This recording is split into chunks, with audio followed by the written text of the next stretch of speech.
mute your microphone. So unless you are speaking, kindly please mute your microphone. And secondly, if you have any questions, please put them down in the chat box. They will be addressed in a Q&A session after the panel discussion.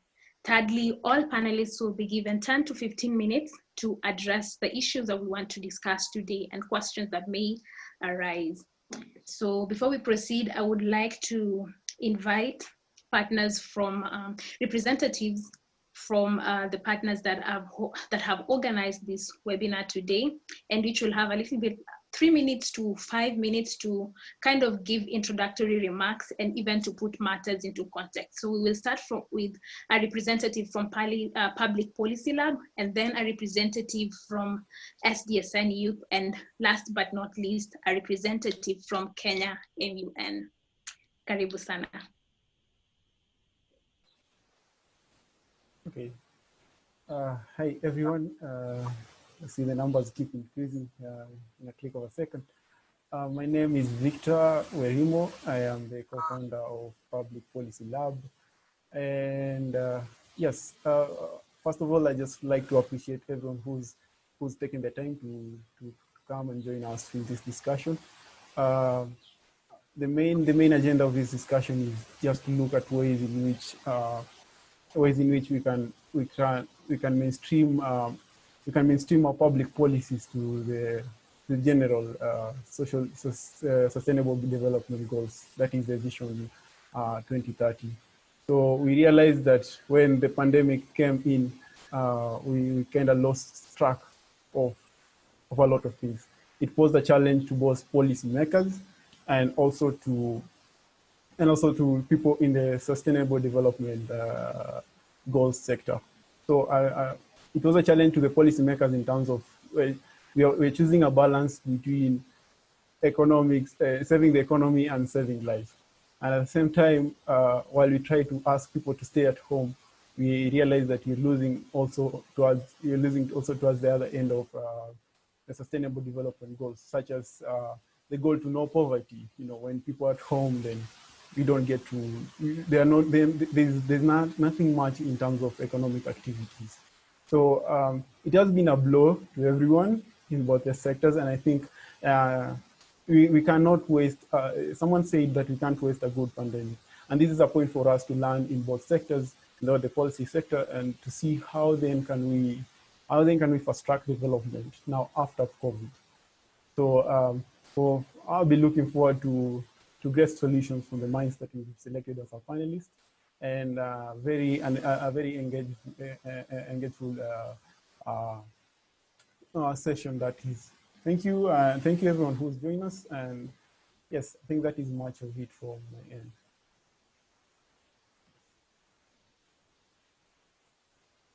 Thank you, Victor. I think we'll go to Ezra so that he can introduce his organization. Is Ezra in the room? Hi everyone. Thank you. So my name is Ezra Yego. I am a project officer with SDSN Youth and the outgoing SDG coordinator for Kenya. It's good to have you all in this webinar. It's an amazing opportunity to have such a diverse group of a young panel, but people who actually have expertise in both policy and sustainable development. So as many of you might know, that actually the key focus of SDSN, the parent organization of SDSN Youth, is focusing on research and policy.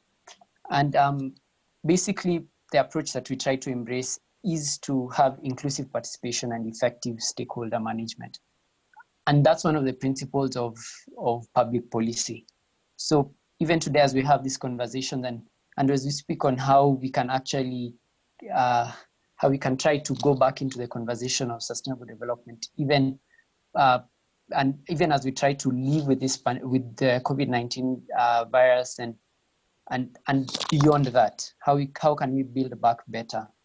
So, so for us to have actually successful implementation of the Sustainable Development Goals, it's extremely paramount that we come together and have intergenerational dialogues and actually embrace intergenerational leadership, and discuss which are these policies that we need in our country to actually recover better and ensure that by 2030 we actually achieve the Agenda 2030.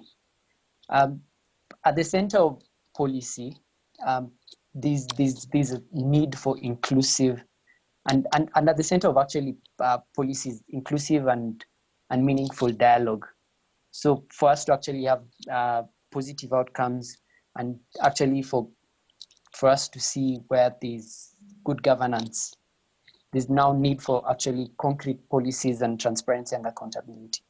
So even as we work together to build multi-stakeholder partnerships and manifestation of high-level engagement for all these policies that we want to see to build back better, it's more beyond responsibility for independent results. We need to think about the grassroots. We need to think about the young people. We need to think about the future. So on behalf of SDSN Youth, I'd urge you all, even post this conversation, for us to go back into our fields and be more inclusive, collaborative, and do some transformative work. Thank you. Thank you very much, Ezra. I believe we have Jael in the room. Jael is a representative from the Kenya MUN. Over to you, Jael. Hello. So my name is Jael Jennifer Marere. I am the Deputy Secretary General for Kenya Model United Nations. And, when we were approached to partner, with the whole topic, it was a really good idea. And I love the aspect of the fact that, we're trying to include the youth, when it comes to policy making and trying to achieve our SDGs. And yeah, so I'm really happy that, our delegates are happy with this and they're on board and they're ready to listen to what you people have to give us. So yeah, just to avoid to reiterate what other people have said, but, we're really looking forward to learning and, to find out whatever we can find out about policymaking. Yeah.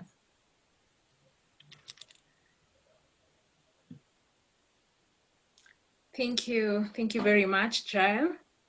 I'm equally excited to have this conversation today, and I'm particularly excited about the panelists that we have today. With us today are very knowledgeable panelists who are going to kind of help us bridge the gap between the very transformative integrated goals and policy making. So without further ado, I would want to invite them to just introduce themselves so that we can dive into the discussion. We are going to start with the ladies. So we will start with Ms. Vanessa, then to Suzanne, and last but not least to Mr. Raphael.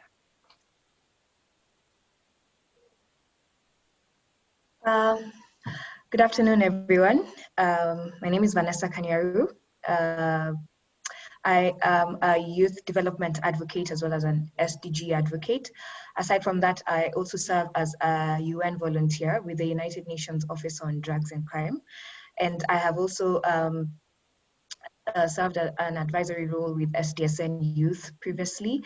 And I'm quite excited to be part of this conversation today. I feel like it has come at a very at the perfect time, actually, and also seeing youth at the forefront of it, and also youth participating and, just being engaged in this conversation and also being interested in such conversations means that we are headed towards the right direction. And so I'm very excited to be part of this conversation, and I'm also looking forward to learn as much as I'm willing to, I'm here to share the knowledge that I have so far. So thank you.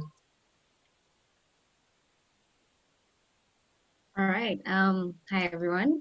My name is Suzanne Silantoi. My father's name is Lengewa. I'm very happy to be part of this conversation, and thank you all for inviting me.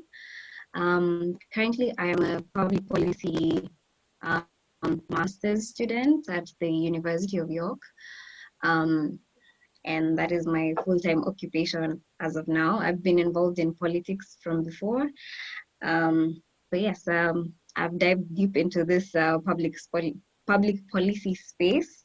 And I'm really looking forward to having this conversation with everybody, just to learn more from us, from everybody actually, just to hear what people have to say, different thoughts, just given how much the pandemic has, can I say confused the world? But just to hear different thoughts and different perspectives and just to learn. And I'm really looking forward to this. So thank you for inviting me.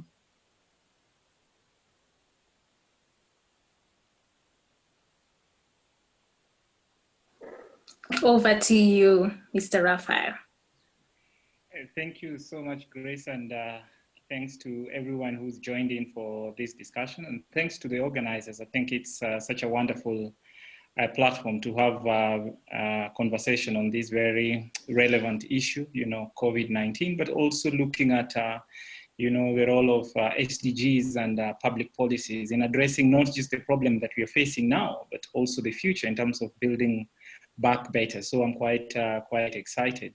My background is in public policy. I did my master's in public policy at Duke University. And so I'm really excited also that I'm in a space with people who are passionate or really find public policy important. So that's quite exciting. But I've also been involved a lot in youth advocacy.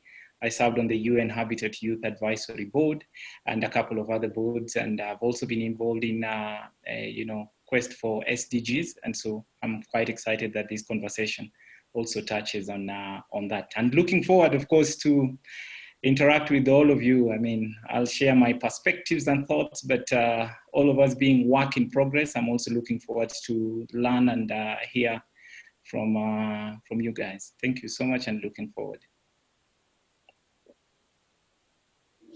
Thank you. Now that we have introduced all our panelists, I'd like for us to dive into the discussion today. And in the spirit of putting matters into context, I'm going to start with Mr. Raphael. Now, COVID-19 has caused major disruption in all spheres of our lives. And people are wondering, what is the role of policymaking in all this? What is the importance of understanding policymaking in times such as this?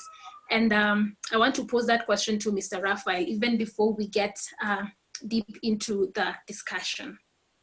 Thank you so much. I mean, like you rightly put it, and all of us are living this experience, of COVID-19. It has affected and devastated to some extent various aspects of our lives. But it has also exposed a number of issues and things that we are taken for granted. For example, the role of policy, or rather public policy in development. And I say that because if you look at, and especially in this part of the world, and I mean Kenya, Africa, developing world, policy was not seen as an important precursor to development. And this is what policy does. Policy provides a solid foundation for planning, for programming, for budgeting, for people's engagement. And for a long time, we thought we could skip all those steps and just do the last step, which could be maybe development, which could be maybe putting up a facility, which could be maybe constructing the road. But COVID-19 is reminding us that, guys, we need to start from where we are supposed to start. We need to start with policy. We need to look at, for example, important aspects like, issues of research, evidence.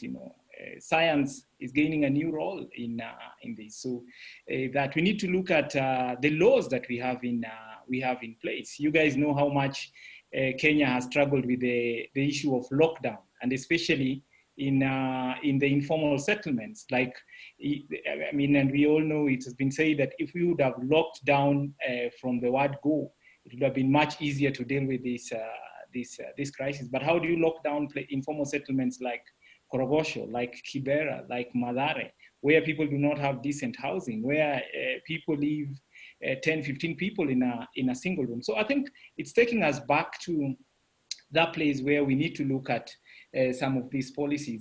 It's taking us back to the issue of people's participation, public participation. That it's not just about coming up with laws, it's not just about coming up with development, but you need to make sure that people are engaged. It's also, lastly, I think it's also reminding us on the important role of making sure that people are at the center of development. You know, that development cannot be development for the sake of it. People have to be at the center of that development. But the very last thing is about inclusion. And I think that is what touches also on SDGs. That how do we make sure that we are moving together as a society? Because COVID-19 has exposed you know, the serious inequalities that exist in our society, whether we are talking about access to decent housing, whether we are talking about access to healthcare, whether we are talking about access to even basic things like water, you know. So it's a reminder that we need to bridge the gap, we need to tackle inequality, but most of all, we need to make sure that we are not leaving anyone behind, which is actually the mantra for SDGs. Okay, thank you, Raphael. And just to continue with the discussion that you have already started, you've said that it has exposed very many inequalities that we already had, and that is something that the SDGs, the 17 goals and the 169 targets wanted to solve. But then again, the pandemic has come to kind of put the progress of the 17 SDG goals at a standstill. What role do policymakers play in the implementation of these goals, or what kind of mindset should policymakers, or even those that want to come up with solutions for the SDGs in such special time, what mindset should they have? I think, and it's arguable really that COVID-19 has it has caused some disruption yet, but it is not necessarily true that it is disrupted progress of SDGs. If anything, I think COVID-19 has given sort of momentum, impetus to the implementation of SDGs. It has brought out, like I said, inequalities that people would ordinarily ignore. It has brought them to the fore. And so I think as policymakers now have a more, the other thing is, you know, we were more of less government, you know, we didn't want government or politicians or policymakers anywhere close to our lives. But this COVID-19 has reminded us that, government has a role. It has an important place in our lives. Policymakers have a role. And so I think policymakers have to really go back to the issue of putting in place responsive and responsible policies. That is one. Two, policymakers have to move away from just having policies for the sake of having policies. Our country, Kenya, is and it has been argued that it is a graveyard of good policies, that we develop very good policies, but very little when it comes to implementation. So we are reminded here that, look, things like digital learning, for example, it's something you know very well. This was a discussion for 10 years ago, that we need to ensure that you know, students have access to digital tools. Now we are reminded that you cannot just pronounce policies and not put infrastructure for implementation of those policies. So I think policymakers are being reminded that we need robust policies, but we also don't just need to formulate policies, we also need to put in place infrastructure, which includes things like resources to be able to realize the objectives and goals of these policies. Thank you. Fantastic. Just to highlight a few of the things that I've really found interesting in your conversation. You say that COVID-19, I think for most of us, thought that we have been disrupted and we have no way to move forward. But you have mentioned that COVID-19 has given us a momentum. So it is time for us to actually, it has opened our eyes to the realities that we are facing. And you say that policymakers need to be responsible and make very responsive policies, and that not to just put in policies, but also put in infrastructure that will enable implementing such policies. Thank you very much, Mr. Raphael. And I want to go over to Ms. Vanessa. She is an SDG advocate. And even as we've already started with the conversation with Mr. Raphael, and he said that COVID-19 has given us a momentum of how we can move forward in advancing the SDG goals. We have only 10 years And these are 17 goals and 169 targets that are very interactive and are very comprehensive and quite ambitious. How can these SDGs help in future-proofing our economies and societies from such pandemics? How can we do that? And how can young people, those that are in the audience, aid in the achievement of these SDGs, despite the atmosphere that we're in these special times? Over to you, Ms. Vanessa. Thank you, Grace. And thank you, Raphael, for the insights that you've given us. And so I'll just pick up from where he had left off and where he had said how this pandemic has actually given us more insight on where we were in terms of, implementation of the SDGs. And as much as, yes, it has given us momentum now in terms of implementing the SDGs, it has also given us insight to, to see that, truth of the matter is, as a country, we weren't doing so well in terms of implementing the SDGs. And, this has been seen through, as I think Victor had mentioned while we began. The pandemic has exposed things such as inequalities, we don't have affordable housing. We are lacking in terms of universal healthcare. And, just for example, like when the lockdown had to be enforced at the beginning, just so that we could curb the infection rate and how it was spreading. But it got to a point that the lockdown had to be lifted. And this was because we as a nation could not afford not to go to work. People who, in informal settlements, you cannot afford not to work because you need to sustain the economy. And it's almost 10 years since devolution. It's close to 5 years since now we started the implementation of the SDGs. But what do we have to show from it? What do we have as a country to show from it? And again, as Raphael has mentioned, we are known as a country that has very, very good policies.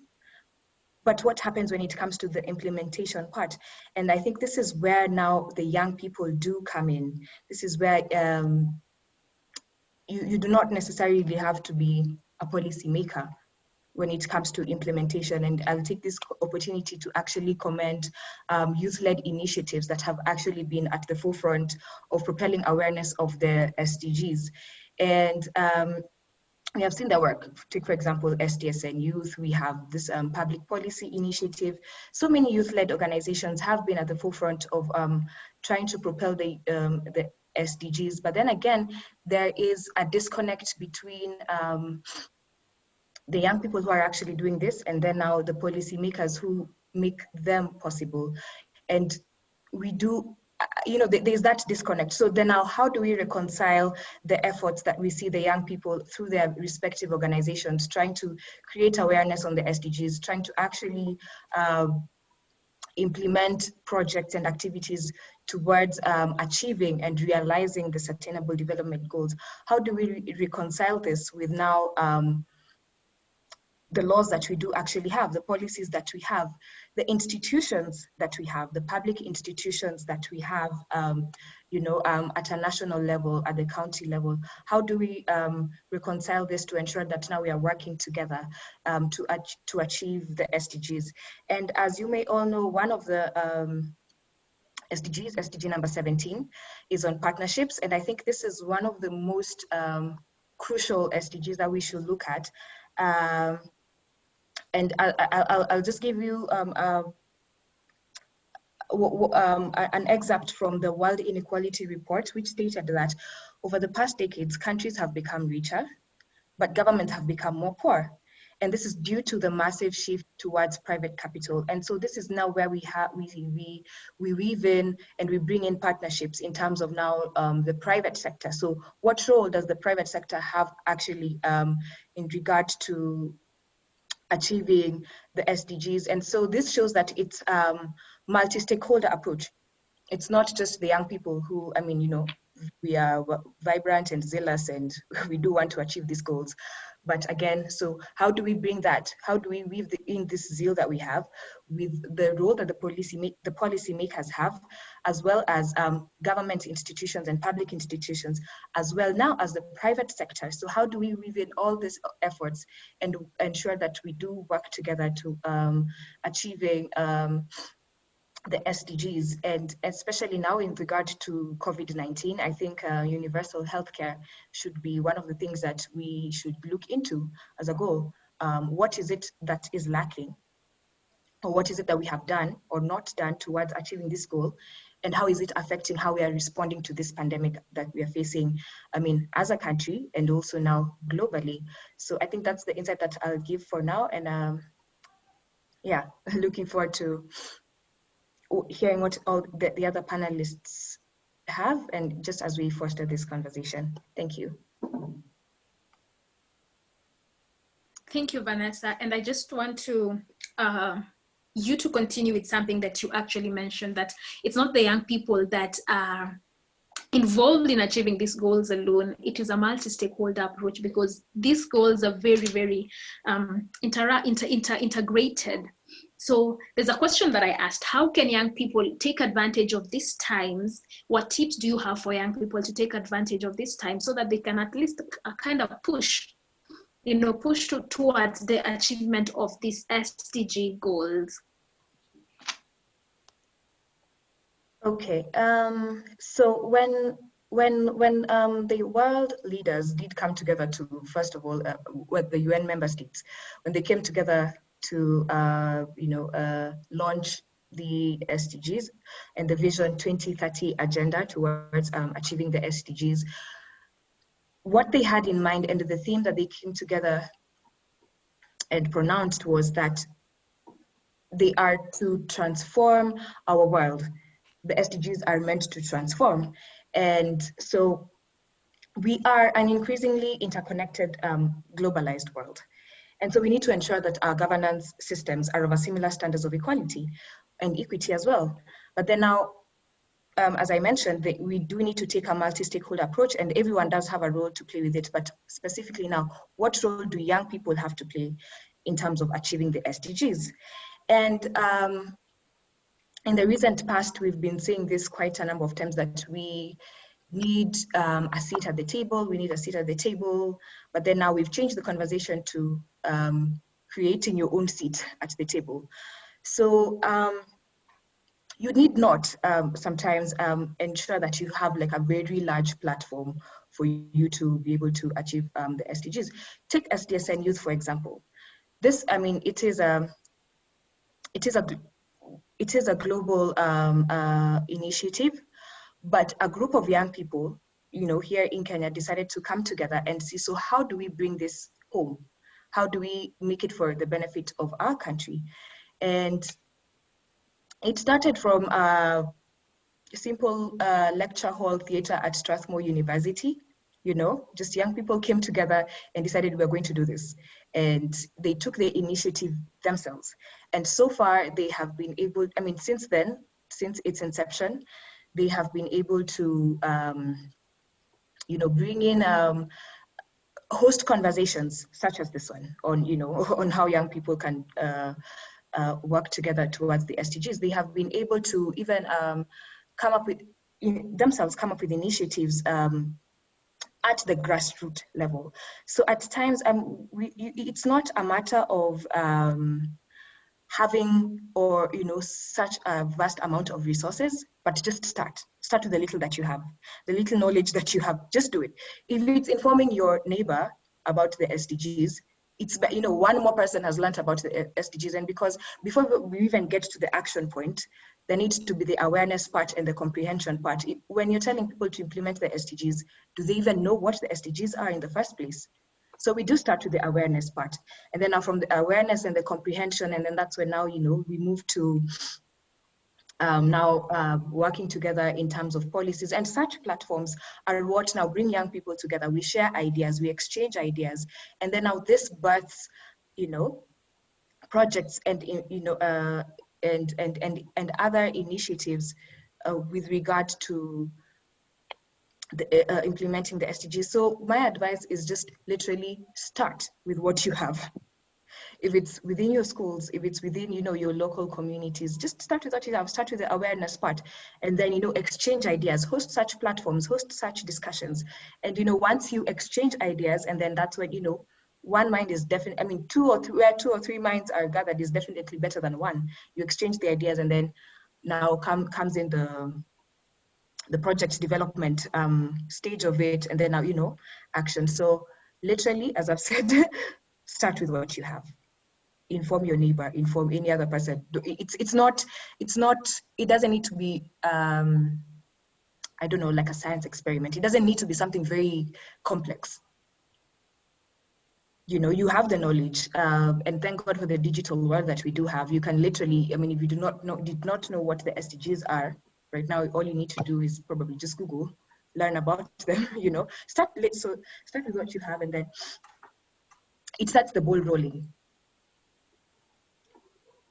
So that's what I have to say for now. Thank you, Ms. Vanessa. So young people in the audience, just start. Now I have a question, but this question, I want to address it to two people. I want to address it to Ms. Suzanne and Mr. Raphael. I know we have talked about the challenges that COVID-19 has presented in terms of policy making and achievement of SDGs. But what are the opportunities that we need to tap into, first of all, and we need to act upon in terms of achieving the SDGs and kind of mainstreaming it in the policy making process? I would want Ms. Suzanne to first address it, and then we will get your opinion, Raphael. All right, thank you. So what are the opportunities that the pandemic has to offer? When I was looking through this specific topic, I looked at the principles of the SDGs, and one of them is, you know, the SDGs are supposed to be transformative. And therefore, we're not supposed to keep living the way we do. We're supposed to work actively towards achieving the SDGs. And the opportunity here is that COVID literally interrupted everybody's life, interrupted all governments' lives, all government activities, all our economic activities, and literally forced us to innovate and to change how we act in order to head it towards a certain direction. And so I feel like COVID has given us an opportunity to transform how we operate, not only individually, but also from a government level, from a global level as well. And I feel like that's one of the main opportunities that COVID has offered us. Another thing is, because of this, because of how Vanessa and Raphael pointed out that COVID has exposed a number of vulnerabilities on our end, it has given us the chance to put into question the priorities that governments have for us as citizens in terms of where are we placing our resources, how are we, what agenda are we driving? And if you look at Kenya, we're driving the Big Four agenda, and we're looking at universal healthcare, you're looking at manufacturing and all that. So it puts into question, what are our priorities? Where do we place our investments? And so COVID is forcing us to look more into, you know, social protections, about universal healthcare, about health insurance, looking at the informal sector as well, and whether or not, and how we can change the informal sector for the times. We can no longer do business the way we used to do, and therefore COVID is forcing us to look at things in a different perspective. And that can be seen as a challenge, but it can also be viewed as an opportunity because it gives us a way to rethink our informal sector. If 80% of Kenyans are working within the informal sector, COVID presenting itself the way it did kind of forces us to rethink that. And so trying to look at how do we involve, you know, farmers in the informal sector, trying to look at how we involve the beauty industry, the entertainment industry, the juakali industry. How do we reform that to, you know, to keep up with the times, but at the same time work towards realizing the SDGs. a good example of something that was an informal sector that was transformed into almost formal in our context is like the matatu industry, for example, and the involvement of SACCOs in turning our informal sector into something formal doesn't necessarily imply formal standards according to the world. It's, you know, contextualized to us. So just innovating for ourselves what formal is in order to achieve, you know, social protection such as health insurance and universal basic income.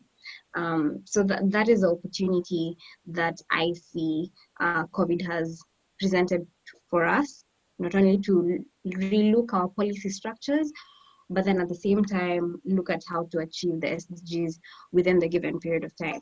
Might not be fully achieved by 2030, but it will definitely give us a step towards the right direction. I don't know if Raphael wants to add something to that. Yeah, thanks so much. I think I identify and agree to a very large extent with what Silantoi has shared, but also what Vanessa had shared prior to Silantoi. But just to add, I think for me, first is COVID has reminded us that we cannot walk towards 2030. We have to run towards 2030 because COVID has brought 2030 now. You know, the future is now. You know, things like I was saying, digital tools or digital platforms. These are things with or the future of work, or issues of development, or access to things like healthcare. You know, universal healthcare, or is it water, or is it decent shelter? We thought we can wait until 2030, but COVID has reminded us that it has to be now. We cannot wait until 2030. So it's a great opportunity now for us to reclaim 2030 now. So that's one. Two, I think it's the issue of inequalities, which both Vanessa and Silantoi have reiterated. The inequalities that have been sort of exposed by COVID-19, whether we're talking about socio-economic, environmental, technological inequalities, they've already been exposed. And this is a great opportunity for us to say, let's address this issue. As we address COVID, let's also address the question of inequality. Third, I think, is the issue of inclusion. I think everyone now is talking about inclusion because this pandemic has affected all of us, of course, to different extents and levels, but it has reminded us that no one is safe. For as long as the other person is not okay, I cannot be okay. And so it is our responsibility to make sure that each one of us is okay. The other thing is about the economic model that we've been sort of implementing, you know, very capitalistic economic model where we always imagine that if you have, you can survive. COVID has reminded us, for people who love traveling, people who love airports, that you cannot access the airport now. You cannot go to any other country. For people who always think that if healthcare in one location is not good enough, I can seek healthcare in another location or another country. Now you are reminded that you have to actually rely on what you have at your disposal, what you have at home. And so it is reminding us that we need to rethink of economic models that are sort of based on shared prosperity, but they are also sustainable, but also benefit everyone, not just people who can afford. It's not just an issue of affordability now. It's also an issue of everyone should have access. Everyone should be able to, it should be available to everyone. And the other thing is about innovation. I think the opportunity that has also been presented here is we need fresh ideas, we need creativity, we need you know, innovativeness. And this comes from young people, like Vanessa was saying. No one, and Silantoi, you're saying no one really understands this COVID, and it is true. No one can claim experience on COVID-19 or how to deal with it. And so everyone is relying on who has a new idea on how to deal with this particular issue. And young people for a long time have always been relegated and marginalized and excluded on the basis that you do not have experience. Here comes an opportunity that does not require someone with experience. It requires someone with fresh ideas, someone with innovativeness. And so I think this is a great opportunity for young people, and a great opportunity for governments and private sector to tap into, you know, potential of young people. And we've seen some of it happening in some areas. I saw in Liberia, they formed a national task force on youth against COVID-19 to also tap into the ideas, perspectives, views, and actions and capabilities of young people. We've seen in areas where governments, like in Gambia, governments are tapping into ideas of young entrepreneurs who are maybe making masks or PPEs. These are the kind of things that we need to see more and more. And so it's reminding government that you cannot do business as usual. It is now time to also reach out to young people and see them as solution providers, not just as a problem or people with a problem. Here is now an opportunity where we've seen it is young people who are distributing masks. It is young people who are distributing sanitizer. It is young people who are disseminating information where there is misinformation. And so it's a reminder that young people have an important role. And lastly, I think it's a question of the informal sector. And I think, Silantoi, you did mention that, in Africa, 80% of youth who are working, the working population, young people, are actually in the informal sector, 80%. And that's why it's very difficult to have a lockdown, because these are people who rely on going out to work. And so if you tell them they can't go out to work, then you have to deal with the challenge of providing for them, provision. But for a long time, informal sector was seen as the other. It was not seen as an important sector for our economy. And so this pandemic has reminded us that we need to create an enabling environment for people in the informal sector to thrive. If you're talking about Juakali, make sure Juakali, they can access water, they can access electricity, they have good roads to take their products to the market and things like that. So I think there is a myriad of opportunities that this COVID has presented, and especially for us to be able to realize and actualize SDGs and Agenda 2030.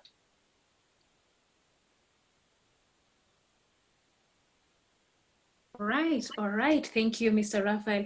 And just before I proceed to another panelist, I would want you to address, in terms of policy, how is this pandemic going to influence the area of study in terms of policy moving forward? So what immediate actions do we actually need to take now that COVID-19 has presented challenges and opportunities? And this question I will also address to Vanessa and Suzanne. What immediate challenges really do we need to take in terms of SDGs and in terms of policy making? Yeah, over to you. To me or Vanessa? Over to you, Mr. Raphael. Yes, over to you, Mr. No, I would want you to address the first question on policy. Okay, I mean, first of all is the question of governance and issues of leadership. This pandemic has reminded us that we are only as secure as the kind of leadership that we have, because it has exposed a number of governance gaps. And so it has reminded us that the person you vote for does not end on the election day or at the ballot. The decisions they take or they make will affect you for the longest time, And this is the time we are realizing that, what kind of MCA did I elect? What kind of member of parliament do I have? Where is my senator? Where is my women's representative? Or what policy did they push to address the issue that I'm facing? Oh, water, where do I get water from? Or where do I get,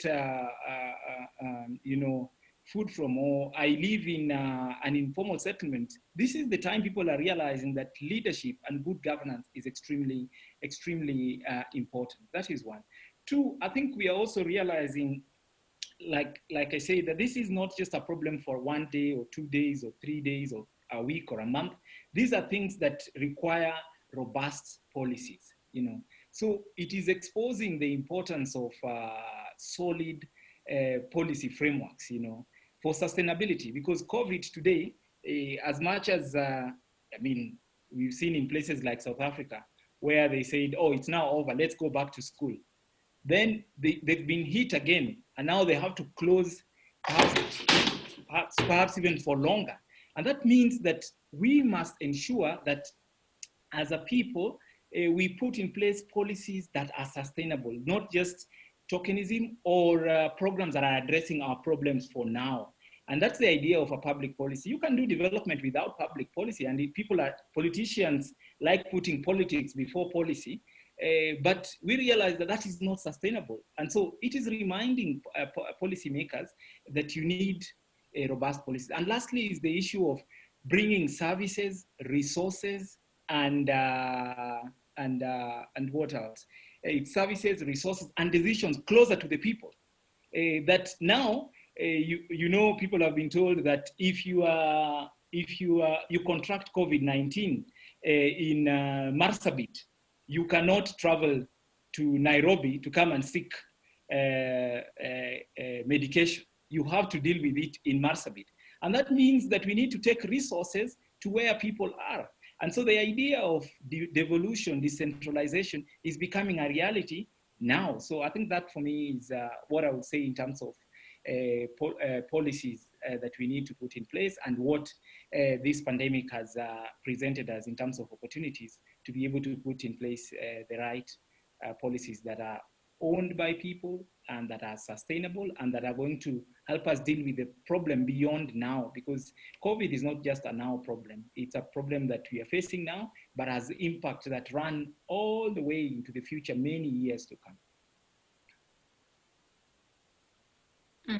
Thank you very much, Mr. Raphael. I think I'm going to go over to Vanessa. Just the same question of what immediate actions should we take as young people, as the government, as the private sectors, as the psych sector, so as to kind of move forward from this and to create more opportunities for us in terms of development. Okay. Thank you, Grace. And as I answer your question, I think I'd just like to point out two things that we've come to the realization of in the course of this discussion. Is first, we don't have time in implementing these SDGs. I mean, I know the vision was for them to be implemented by 2030, and this was even declared as the decade of action, you know, given that we only have 10 years to 2030, you know, to implement these SDGs. But then COVID happened. And then that's when we realized that, wow, we actually need to implement these things right now, because we are actually feeling the effects, you know, as we speak. We are feeling the effects as we speak. We're feeling the effects of not having proper policies in terms of healthcare, in terms of, you know, the economy, in terms of education. And the pandemic, just given the fact that it's, I mean, it directly correlates with maybe universal healthcare, but it has had a domino effect on the other SDGs, for example, like education. I mean, almost global everywhere, education has had to be halted. Things like access to, you know, basic amenities, food, water, they, you know, have all been affected by, you know, not having proper structures to implement universal healthcare so as to deal with this pandemic. So this has shown us that we really do not have time. And I think we saw that 2030 is so far, we have 10 years, but we're feeling the effects right now. And so this means that, I mean, we need to restructure our priorities in terms of policy. Like, we need to restructure our priorities, and even as Raphael said, I think the problem, we can say the problem with our leaders is they always just focus on re-election and not actually implementing development policies. And so this is a wake-up call to our policymakers and now the implementers, because we do have policies with regards to this. We do have a number of policies, but the implementation is where we have seen it is quite lacking. And so now this now brings in all the other stakeholders. We might have the young people who do have the ideas, and, you know, they've already started things at the grassroots level, but they do not necessarily have the resources to be able to reach out to as many people as we would like to. And so this is where maybe the private sector comes in. And during, we had a similar platform sometime last year in October, and it was a multi-stakeholder, conversation on how to finance the SDGs. And one thing that stood out was that the private sector actually has a large role to play in this, and some of them have taken it upon them to actually have it as part of their CSR projects, implementing of the SDGs in the CSR projects. And so how this, we are able to tie this in with what young people are already doing on the ground is they actually look for projects at the grassroots level that young people have already started doing within their respective communities. And so now these corporations come in and start funding such projects. And I was also going through the comments just as the conversation was going on, and I saw someone mentioned that they're already working on SDGs in Ghana, for example. For things like using water sachets, creating employment opportunities, producing hand soap and sanitizers, such projects that are being done by young people already within the communities. And then now we do have, now the private sector comes in and then they fund such projects. So you see, when you already have action, at least, and then now they do come in. So when they come in and then they complement the activities that are already ongoing on the ground, this means then that the reach, we are able to have a wider reach. And it is actually better than nothing. It's better than us sitting back and folding our hands and just waiting for government, for a government or our leaders to come and do something. Yet we ourselves can actually start something from the grassroots level ourselves. And so I think, again, I had mentioned before that for young people, just start. If you do have an idea, if you have something that you can do already to empower your community with, just start. You'll meet these people along the way. The private sector comes in along the way and decides to fund such things. But I mean, here we have now just only mentioned young people and the private sector. But now this means that it is a wake-up call to our leaders. It is a wake-up call to our leaders to see now so how do they then come in now in terms of actual development? Because if it's a matter of policies, we have them. But how are we implementing them? And where's that disconnect? And so as much as we do continue implementing and doing what we can from our side, we actually now call upon them to implement this policies, because the truth of the matter is, if we did have these policies actually implemented before we had this pandemic, then we would have the resources and the know-how somehow to manage the effects that we're feeling right now. It would have been much better. And aside from just it affecting the healthcare aspect of it, just even as Suzanne mentioned, the informal sector, how are they protected by the policies? There are some of the people who are being, that their daily hustle has really been affected right now. But so what kind of policies need to be put in place to protect them, even from such things? I mean, they're unforeseeable. We don't foresee them. But I mean, having strong policies in place will act as, let's say, a shock absorber when we do, face such things in the future. Because there'll always be one challenge or the other that will come in. This time it was COVID. Who knows what will happen in the next 5 years that will probably set us back? Will we be ready then? Will we be ready to, cushion all these various sectors, and not only health? We will be able to cushion the education sector, because even that's one of the things that's been greatly affected right now. Will we be able to cushion us in terms of food, food security? In terms of industrialization, are we able to, cushion ourselves that way? So it is a call now to our leaders and even us as young people, just to continue what we've been doing already at the grassroots level. Don't stop. Don't stop, just continue. Yeah. All right, thank you very much, Ms. Vanessa. And I want to go over to Ms. Suzanne to just address the same question, the immediate actions that we need to take as young people in regards to this matter. So I'll try not to repeat what Raphael and Vanessa have said, because I agree with most of what they say. The one thing that I do have to mention, however, is I think we find ourselves in very difficult times, as citizens, as governments, as a world, yeah. And it's just important for us to also recognize that the difficulty of making decisions during this period for us, because whatever decision is made will always affect someone in a negative way.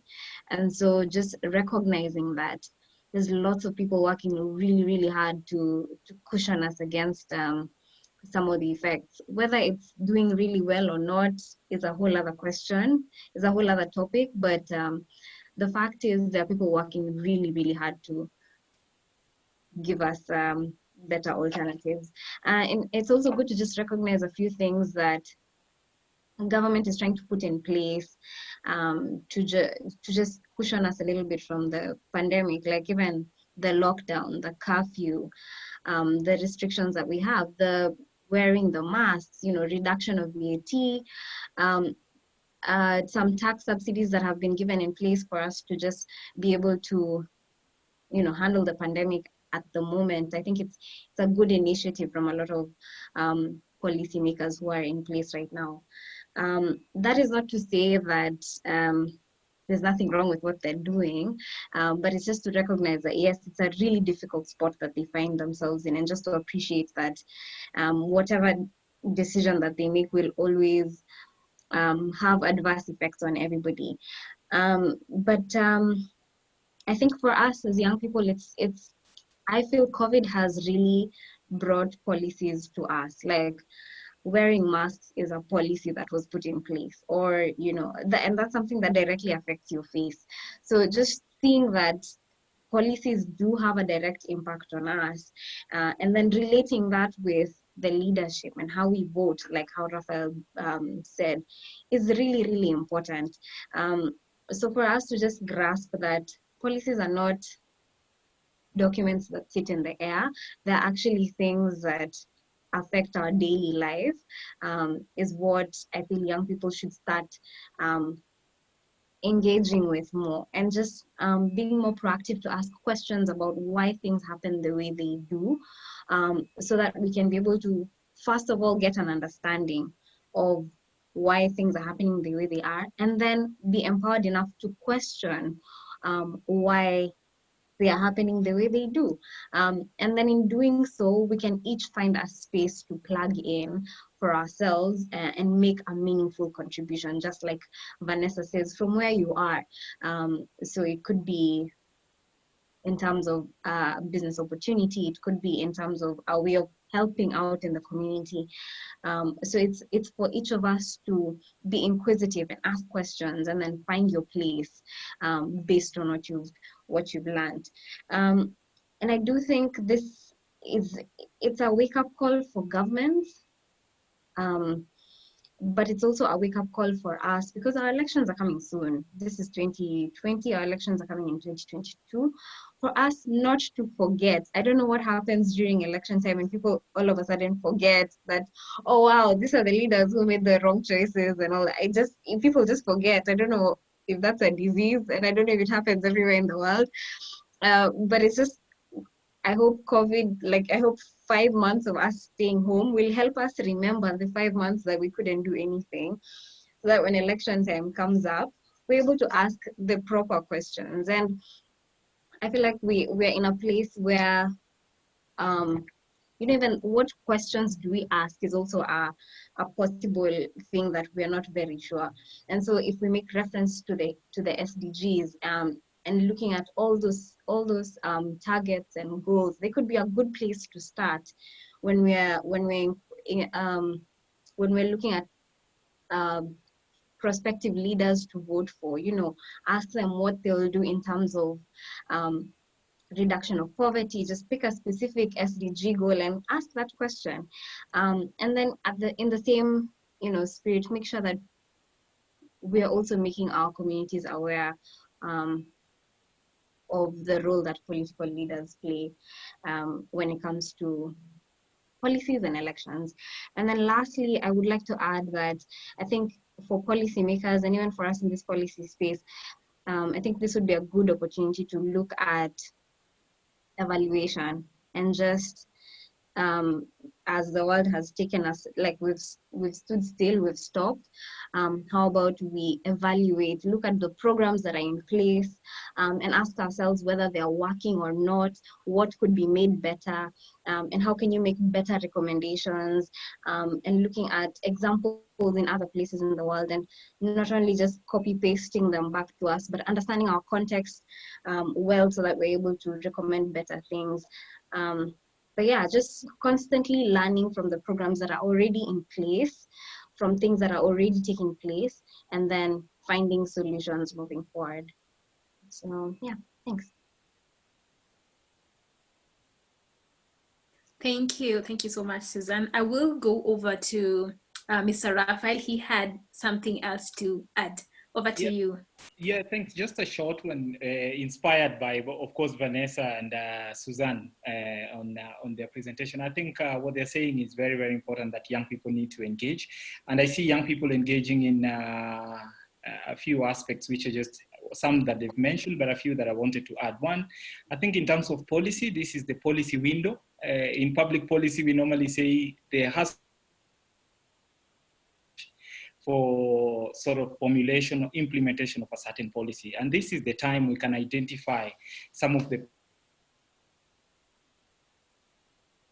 advocacy is required at this time in terms of pushing for the right laws and all that. I think the other thing is young people realizing that they're not inadequate. You know, like I say, this is the time that the energies of young people are required, the creativity of young people is required, the innovativeness of young people is required. And so they should engage, and not necessarily at higher levels. You know, we've become a generation that imagines that the only way I can engage is when I'm at a national platform or an international platform.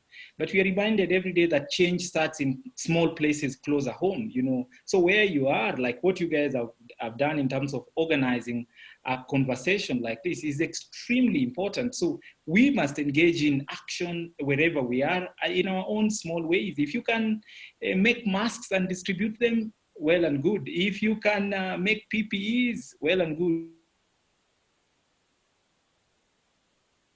Idea on how to trace and track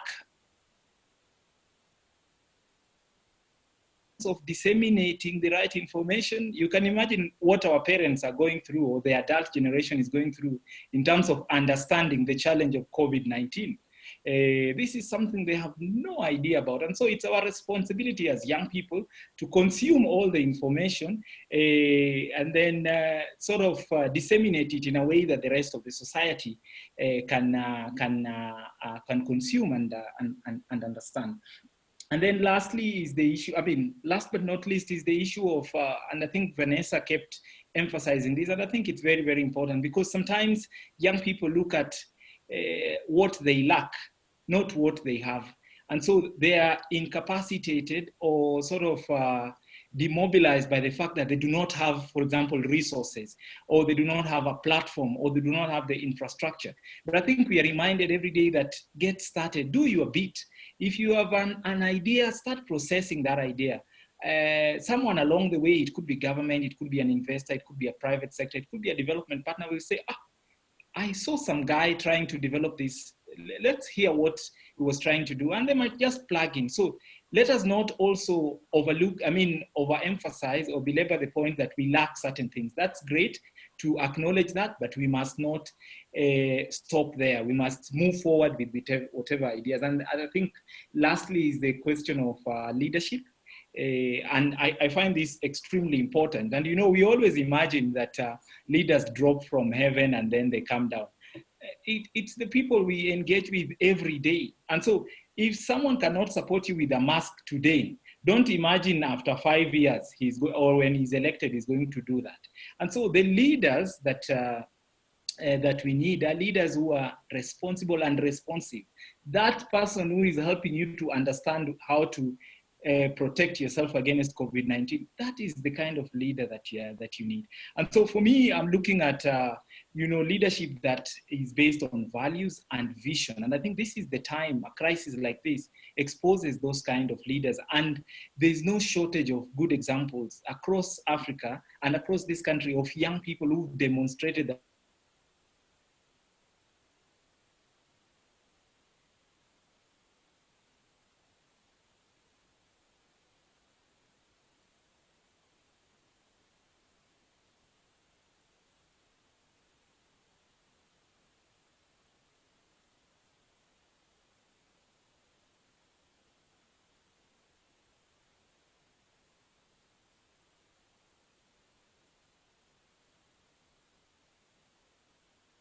it, or 10 years is ample time for us to achieve it. But as I had just mentioned before, the truth of the matter is, whether or not we achieve these goals by 2030, we are feeling the effects right now. So I don't think we need to reassess it per se. All we need to do is focus on the action part. We need to focus, on the action, and let's not look at it as 10 years from now, but what we need right now. Let's not look at it that it's, oh yeah, it's 2030, we have time, or oh, it's 2030, oh my God, we don't have time. But what about right now? Because as I've said, as we had mentioned before, and even as we have seen, we are feeling the effects as we speak.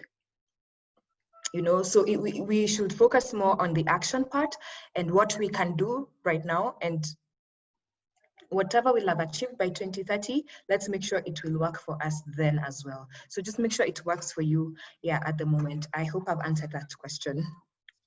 Oh. Thank you, Vanessa. Another question has been addressed to Raphael, and somebody is asking, how has devolution accelerated or decelerated the achievement of SDGs? I think to a large extent, devolution has accelerated the sort of realization of SDGs, because if you look at SDGs, it's about inclusion. It's about people's engagement. It's about quality. One of the key aspects of SDGs compared to MDGs was the issue of, it's not just about numbers, but it's also about the quality of service that we are offering. And if we look at it from that perspective, then we'll realize that what devolution did was to bring, like I said, services, resources, and decisions closer to people. We know, for example, in a place like Mandera, it is the first time that we had a woman giving birth through C-section, for the first time in the history of this country, you can imagine, in a hospital. There are counties that are seeing tarmac road for the first time in the history of this country. There are places that had never seen electricity. They are seeing it as a result of devolution. So I think devolution, while it has not been implemented the way we desired, or at the pace and the rate and with the responsiveness and responsibility that we anticipated and desire, but I think to a large extent. And if we continue on that path and implement devolution properly and the way that it's required, then we have higher chances of realizing SDGs. So I think devolution is a key enabler if we want to realize SDGs, because we cannot go back to the center. We have to keep moving these resources closer to the people. We cannot have people moving from the corner of this country, like Lamu, to come to Nairobi to get quality healthcare. We cannot go back there. And so I think devolution is pushing us more and more towards realization of SDGs. Fantastic. And there are other questions that I also got earlier. And this I want Ms. Suzanne to address. So the question is, will the world be able to manage another epidemic or pandemic in the post-coronavirus period before the virus escalates to unmeasurable damages?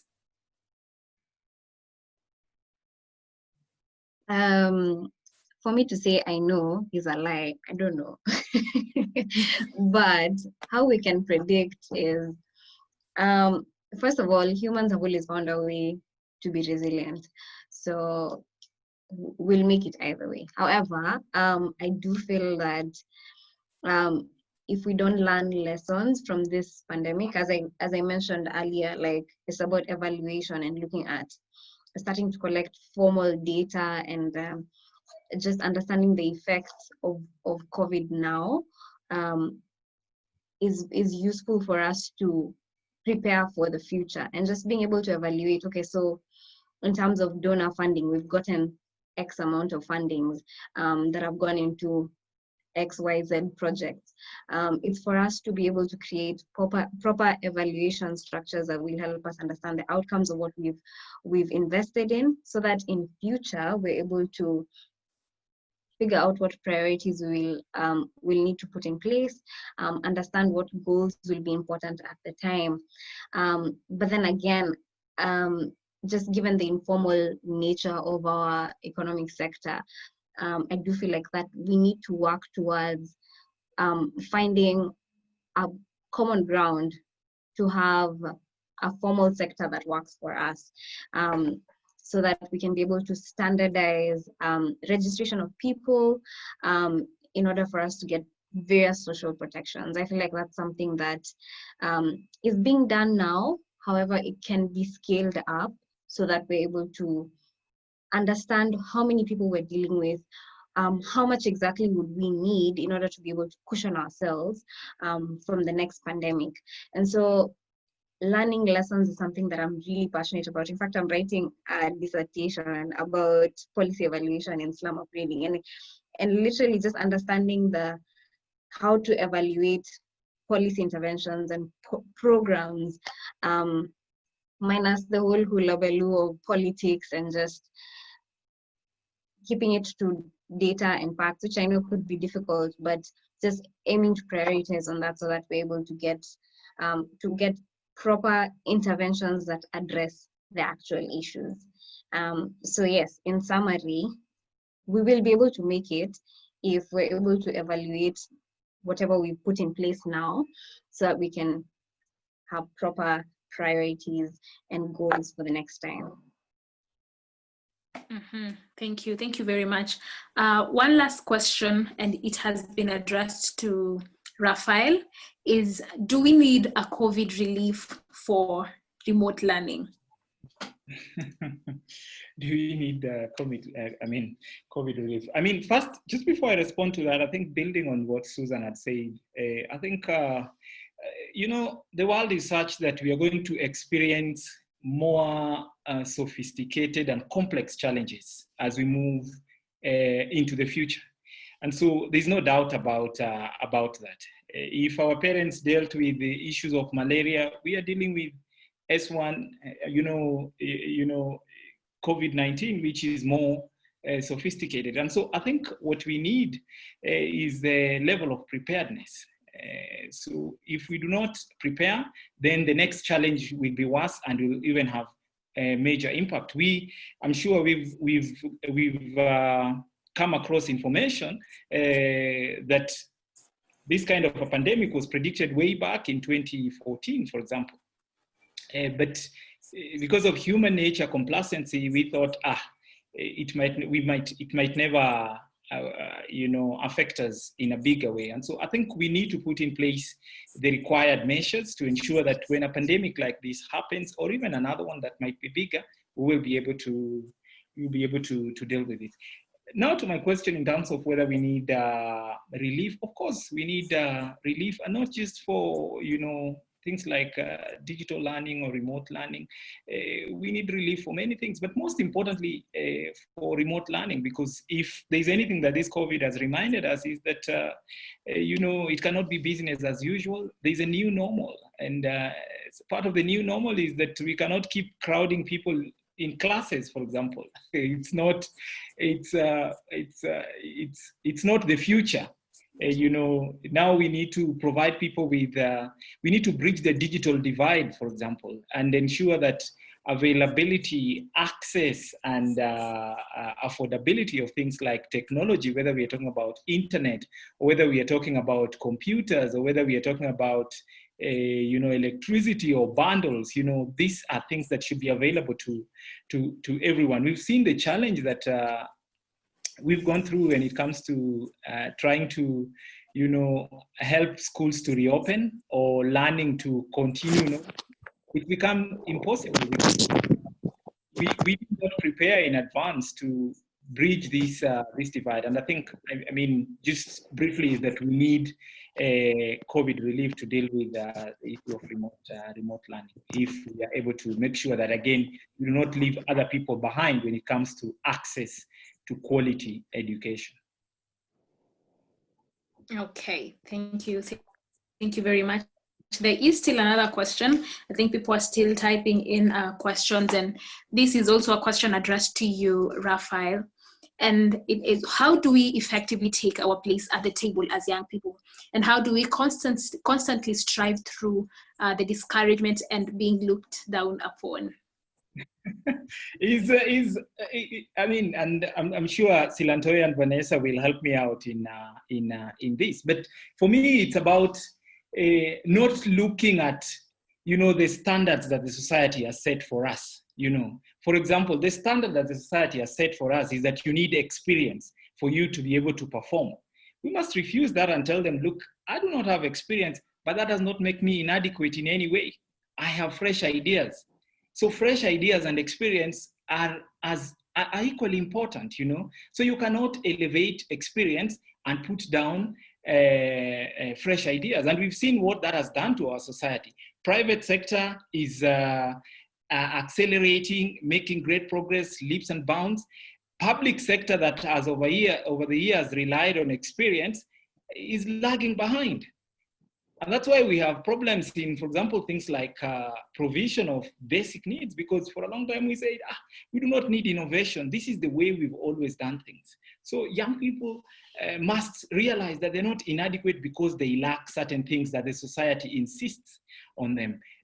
Silantoi, when you vied, I'm sure part of what you're told is that you do not have experience. So this task is too big for you. Oh no, maybe you should start small, They keep reminding you that, because you lack certain things that they've constructed, not necessarily to help you progress, but to lock you where you are, to put you in a waiting room. So I think young people must say, we are not inadequate. What we have is what we are going to use. That's one.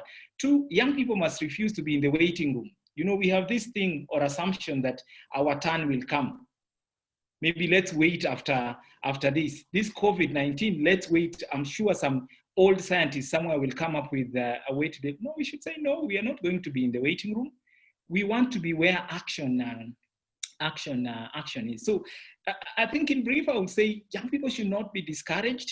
I think they should realize that we have the potential, capacity, and capability to address the challenges that we've inherited and the challenges of our time. We have the potential to deal with it. And so we must never be discouraged. Look at, for example, the issue of leadership. Across the world, leaders are becoming younger and younger and younger. We just saw Finland the other day. The prime minister is 35 years old. If you look at the parties that have formed the government, all of them, the 5 parties, 4 leaders of those political parties are below age 35. In fact, when they published their first picture, first group photo, people thought that was a quartet trying to release an album. You would easily dismiss them. But Finland is one of the countries that has been able to better deal with COVID-19. New Zealand, the prime minister there, when she was elected, she was only 36. Look at the way New Zealand has handled COVID-19. And we can go on and on and on and on. And so young people must not see themselves inadequate. While I'm talking about those other countries, in Africa, we now see in Zambia the other day, someone who is 23 years old was appointed to be a deputy minister. In Angola, the lady now who is running, who is the cabinet secretary or other minister of culture, environment, and tourism, just won, she's 29 years old. She won the UNEP Champion of the Earth just the other day, and she was being dismissed as an activist. Now she's been put in a position of leadership to make decisions on very serious issues. And so young people must see themselves as people who can also do. We are not just followers. And so we should come out and say, you guys have tried your bit, you failed. Now it's our turn as young people to help realize some of these goals and objectives that we've set for our society. Yeah, but I'm sure Vanessa and Suzanne would want to also add their views and perspectives on that. I think I can just like briefly add on to it. As Raphael says, yes, we are capable, you know, we have good ideas, we're innovative, we're younger and all that.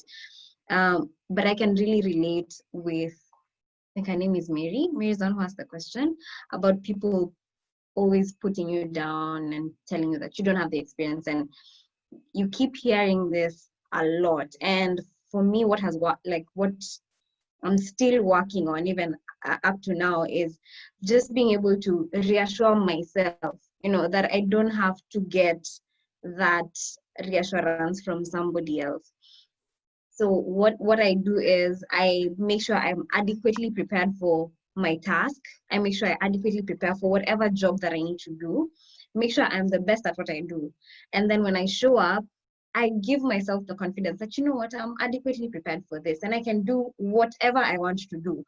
And so even those outside voices that keep telling you, oh, you're not good enough, or you're too young, or wait, they're all just noises. And it's something that you constantly have to cultivate every single day. Like, it just doesn't, you don't wake up one day and you're like, I am confident, I can do whatever. No, it's something that you keep working on each and every day, reminding yourself that, yeah, this society is not for me, but I am for this society. So I'm gonna come for it, and I'm gonna do whatever I'm supposed to do, and I'm going to do it to the best of my ability.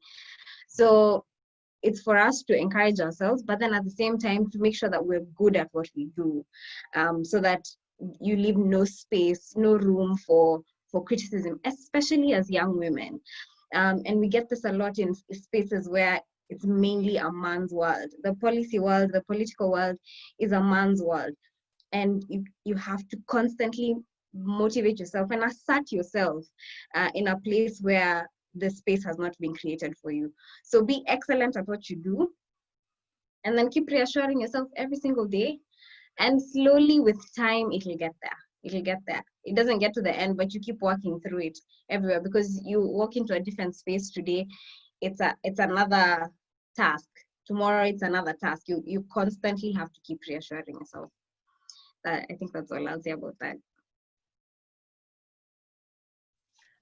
Maybe I can just add to what Raphael and Suzanne have said, and it's nothing new. It's just, I mean, yeah, we always ask the question, how do we create a space at the table for this table? But first of all, what we need to have in mind, these tables that have been created, these are the tables full of corruption. They're the tables full of all these things, all these vices that we're trying to fight against. So don't focus on how to create a seat on that table, but focus on, first of all, creating your own table. And then again, what are you bringing to this table? Just as Suzanne has said, what are you bringing to this table? Don't just want a space there just so that you can be seen, you know, just so that I have a position. But what are you bringing to this table? And that's what you should be focusing on exactly.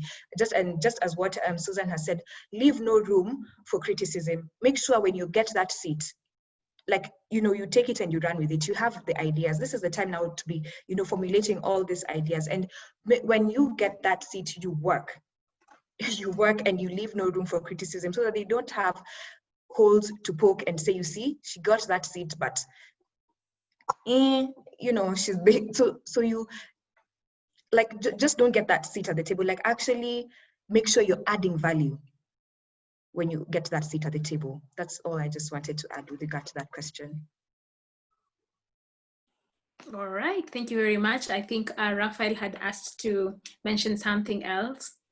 Yeah, again, I think inspired by Vanessa and Suzanne, I think the issue of a seat at the table is very important. Young people need a seat at the table, or even to create their own table.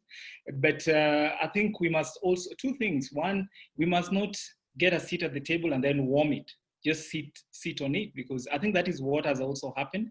If you look at Kenya, for example, in the history of this country, we now have the youngest National Assembly, like the National Assembly with the youngest people when it comes to average age.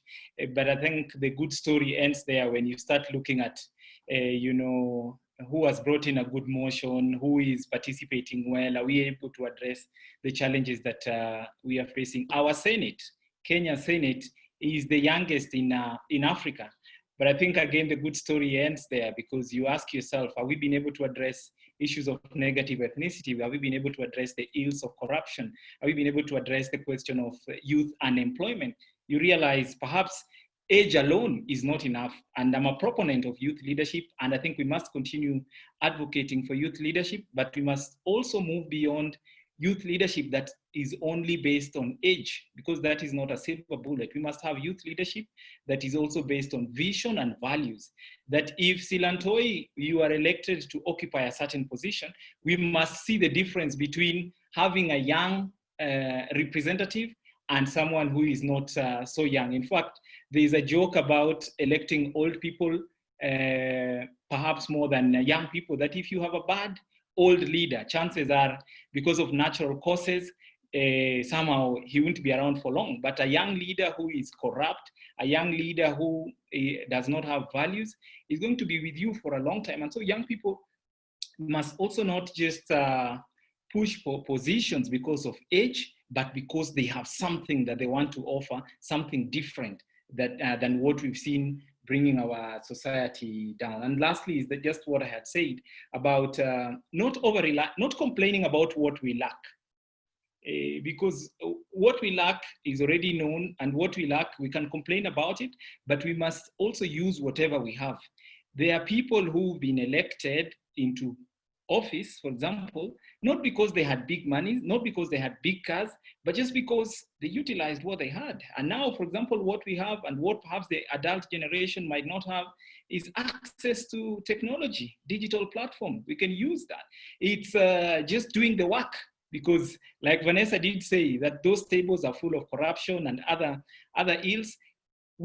You can imagine someone who's saying, look, guys, I don't have big monies, I don't have even experience, but look, this COVID is what I'm helping to deal with. And people will say, he's demonstrated leadership.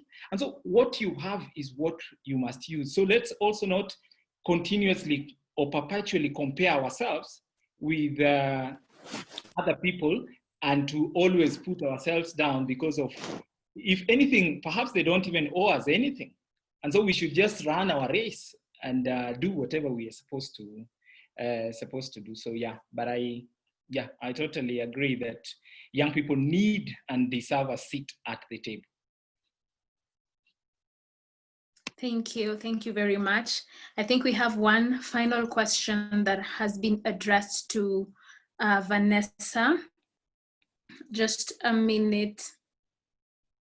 And okay, here's a question. What are some of the policies that we can have to improve our preparedness generally? You can see how failing to prepare, e.g. in the health sector, basically interrupted all the SDGs. Thank you. I think that's actually a really great question. And as I may have mentioned before, the SDGs and these policies, they interrelate and they all, affect each other one way or another.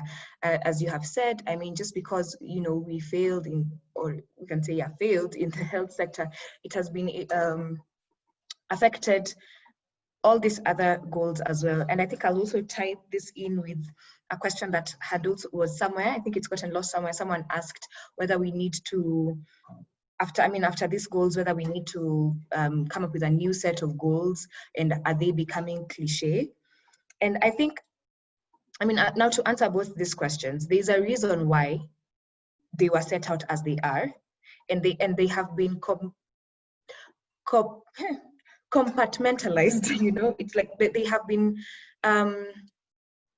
set out as they are, and I think there's a reason why because they complement each other. We can't say we'll focus on only one and then leave out the rest because it will affect it one way or another, you know? So there's, I don't think we should, as they have been set, they should all be taken as a priority as they are, you know, focus on each one of them.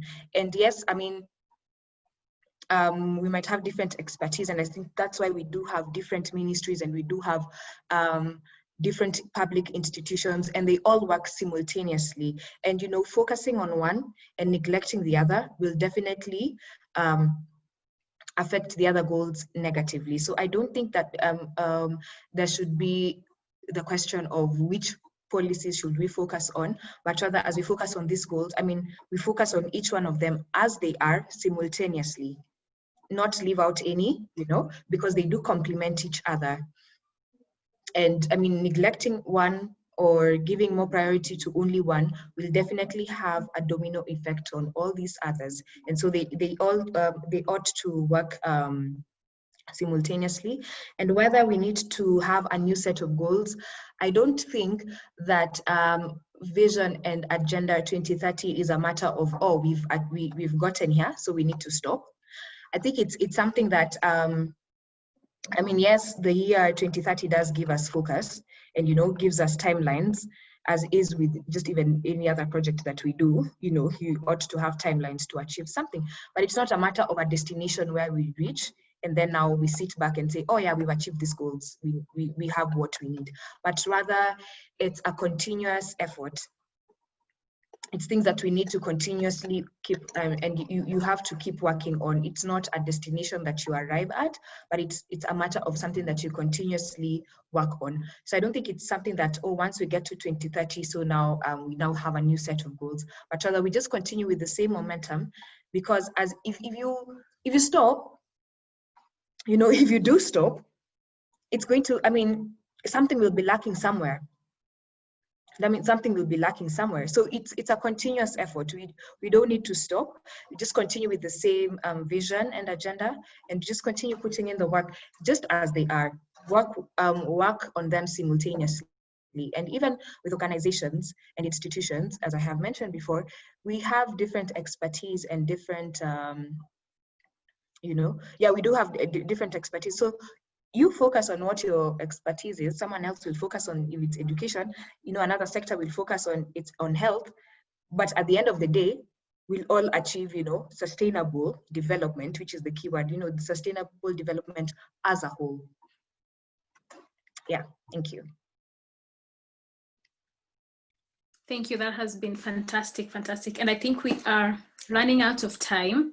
So what we'll do is, there is one final question that I have seen, and it has been addressed to Suzanne. So after Ms. Suzanne addresses the question, she will give her parting shot, and so will other panelists, so that we can close this session for today. So the question for you, Ms. Suzanne, is how can we advocate for leadership as opposed to politics?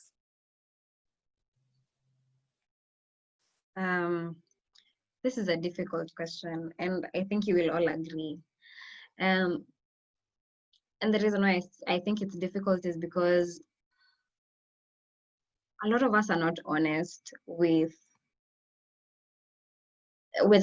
people are just not honest in general. And it's very easy to, for people to say one thing and do another in our society, which is bad behavior that I think needs to stop. However, I think when we're looking at leadership, probably, and people say this a lot and it's cliche, but we really need to look at issues and policies. So like I said earlier, especially in the next election cycle, when we're looking at people to vote for, probably start from asking about issues from an SDG goal point of view. Like, it's a very neutral way to ask things. But then at the same time, it's important for Kenyans to understand what role each of our leaders play, so that we're not asking for things that leaders are not supposed to do or are not in their jurisdiction. So, like, first of all, it's upon us to understand what are the roles of these different members of parliament, senators? What roles do the counties play, the MCAs, the governors? What's the difference between them? How are we supposed to engage with them? And, you know, if I'm asking about healthcare, who am I supposed to ask about this? So that it's not just, the question that I used to get when I was campaigning was, utatufanyia nini? Like, that's such a very broad, like, okay. But I understand where that is coming from. So instead of asking somebody that, probably ask them something specific, like, what do you think about healthcare being a devolved function? You know, like, ask specific questions, and then it leaves out the you're for who or for what or from where. It leaves out all those other issues and just focuses on the subject at hand.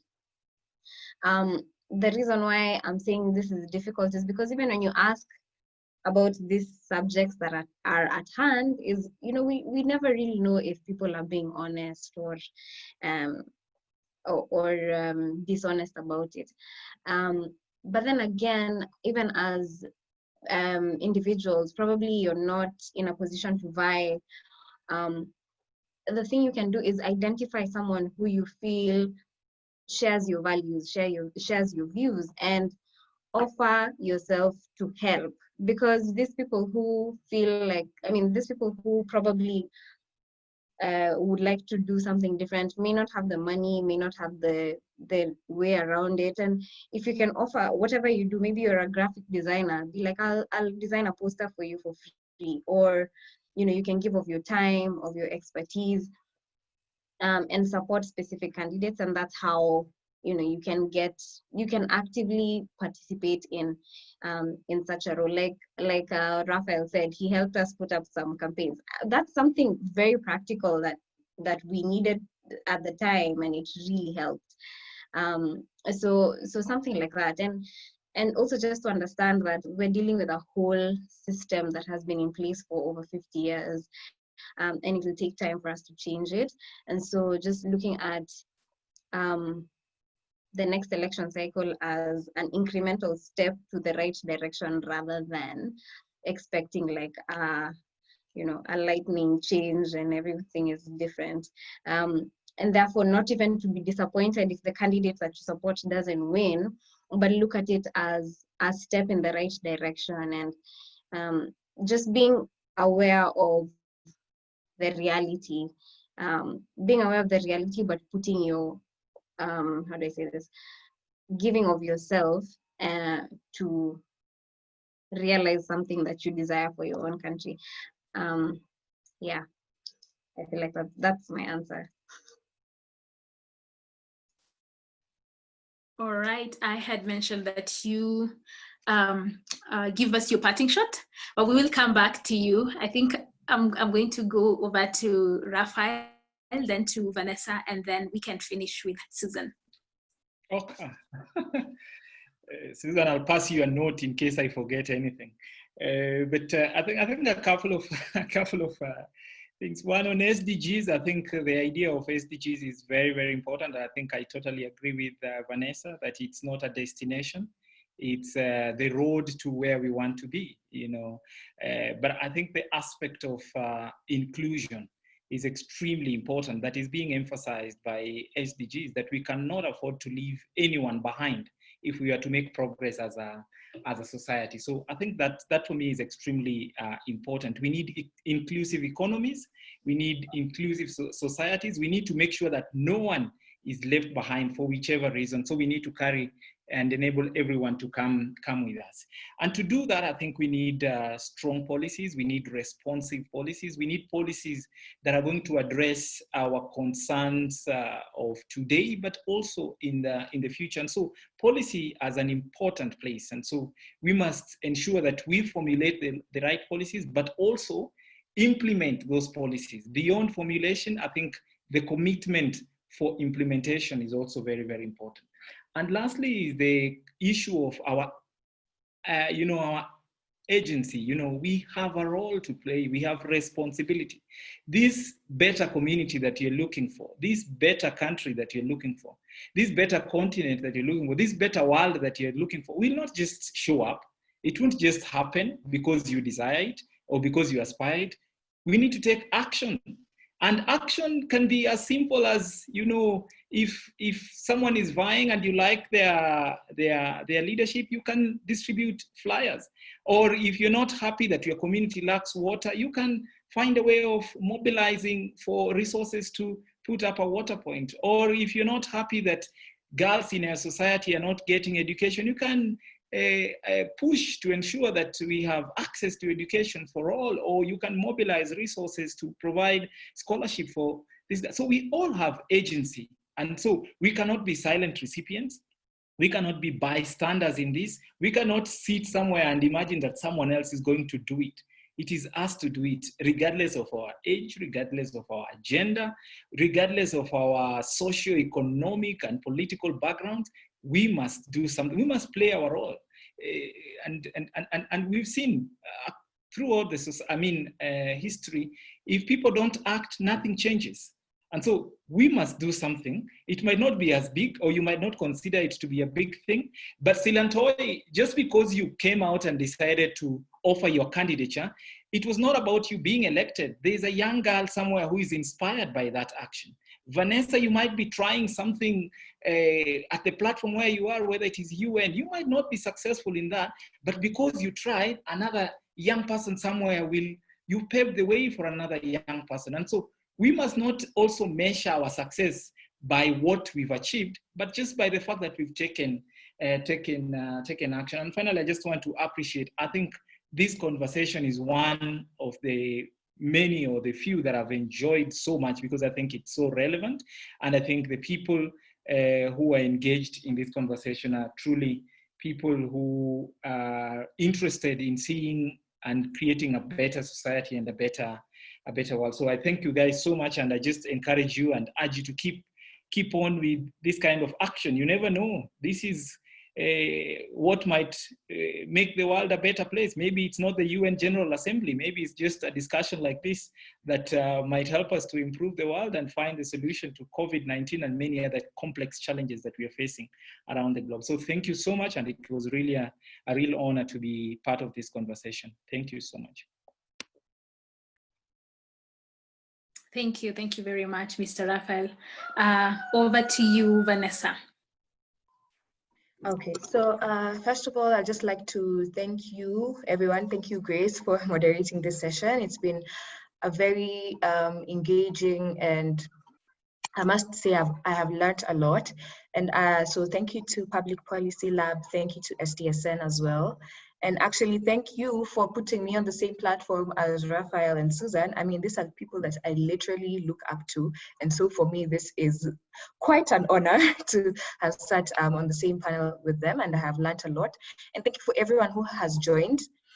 And onto my parting shot.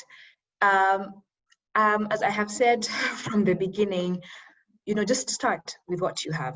Start with what you have and what you have at your disposal.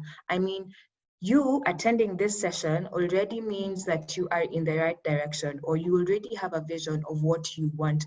You already know what you want and what goals need to be achieved. And so this is already a step towards the right direction. And so thank you for being part of this conversation and engaging us as well. And keep doing the same as you've done before, as you've engaged with us, as engage with other leaders as well.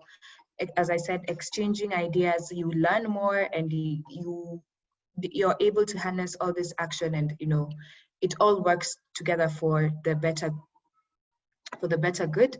And yeah, as we spoke about taking seats at the table, let's make sure that we are also creating seats wherever we are, in whatever capacities we have within our communities, our schools, whatever we have at our disposal. Create your seat from there. Your leadership starts from there. Yeah, your leadership starts from the people that you have access to at the moment. What are you doing for them? So start from there before we get those, big seats. So that will really be my parting shot. And yeah, let's continue engaging on whatever platforms we have, social media, Twitter. Yeah, let's continue engaging and continue having such conversations. Thank you very much for the opportunity.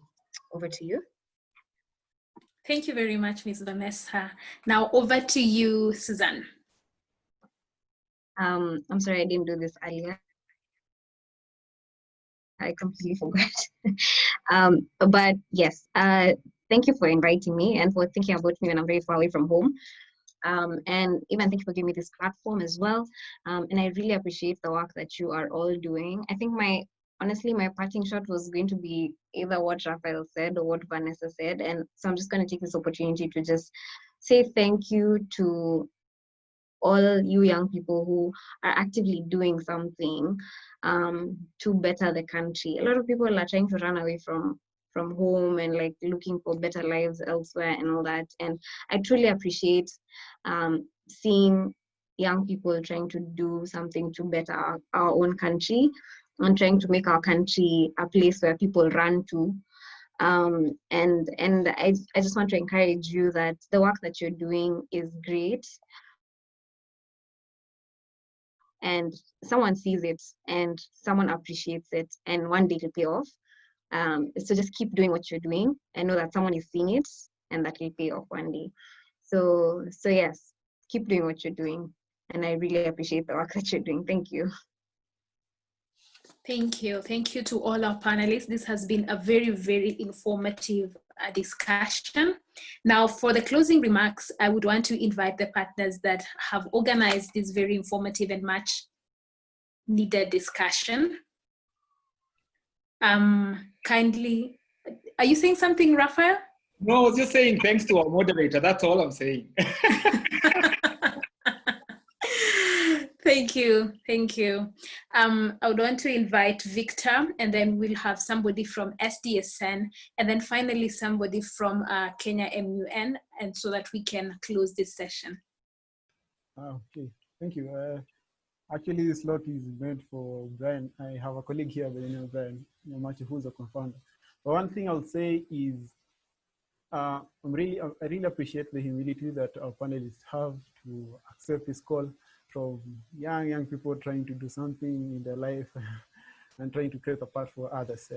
We really appreciate this, and we also appreciate our partners, SDSN and Kenya Model United Nations for heeding our call and also for appreciating.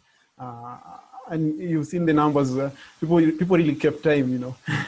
By the time we were 3:30, we already had like 26 people in, and which is quite interesting. And I'm happy that most of us are really interested in these conversations. So this wasn't my slot, but I think the slot is meant for Brian. I think he can just say a word before we even move to other people. Also, thank you very much, Victor, and thank you very much, Grace. Let me just say that this is an exceptional crisis. I mean, it has offered so many lessons to us, especially those in the public policy sector. And I believe moving forward, we will continue to champion for an inward-looking approach to public policy, an inward-looking approach to how the government especially responds to the needs of people. Yeah, so that's it. And as a continent, we have really been challenged. I think for once, our African leaders have really been challenged not to depend on let's say funders from different areas when it comes to responding to our own needs as Africans. And also the pandemic has come with so much lessons in terms of how we treat the basic needs, such as providing water, such as urbanizing, that is urban planning, how we include productive agriculture. And so this is a conversation that will go on. And let me just take this opportunity to thank our panelist, that is Ms. Vanessa. Thank you for sharing your SDG lens to this discussion.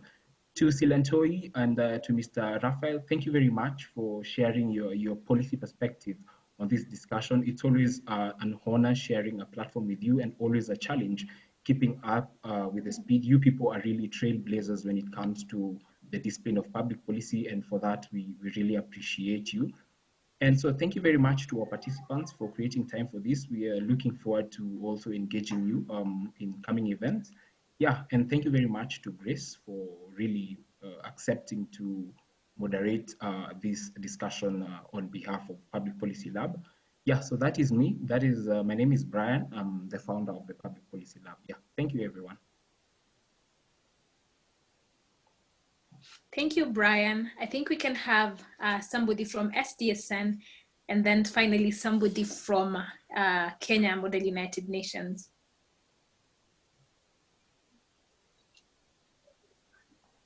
Hello, guys. Hi, everyone.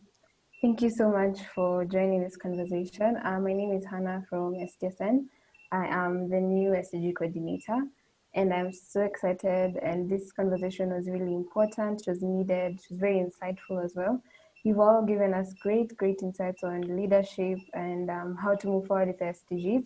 And I'm sure every one of us has left this conversation with something, with motivation to keep pushing forward. And personally, I know that I need not to give up and I need to continue, because as Silantoi said, someone out there sees what we're doing and eventually it's going to pay off. And it's just great to see that people are working towards making their country better, and just the spirit lives on, and it's amazing. And thank you so much for everyone who joined. I hope you all enjoyed the conversation.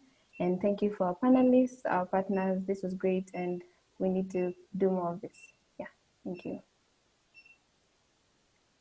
Thank you, Hannah. I believe Jael is in the room.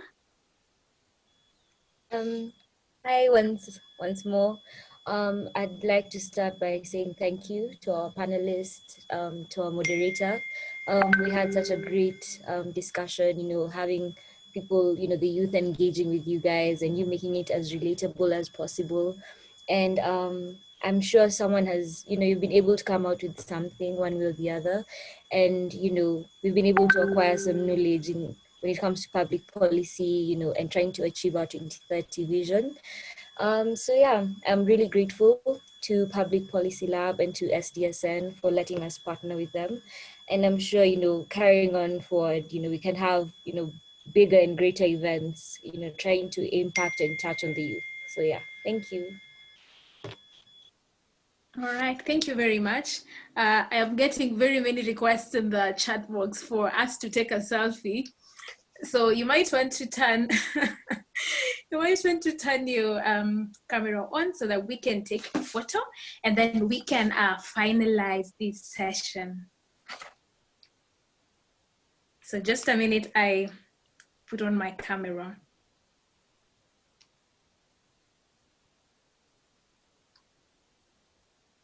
Okay, can we all say cheese? Okay.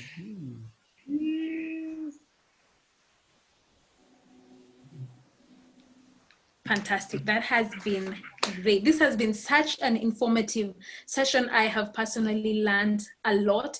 And thank you once again to all our panelists. Thank you to the partners that organized this session. And I'm very privileged and honored to have moderated this session.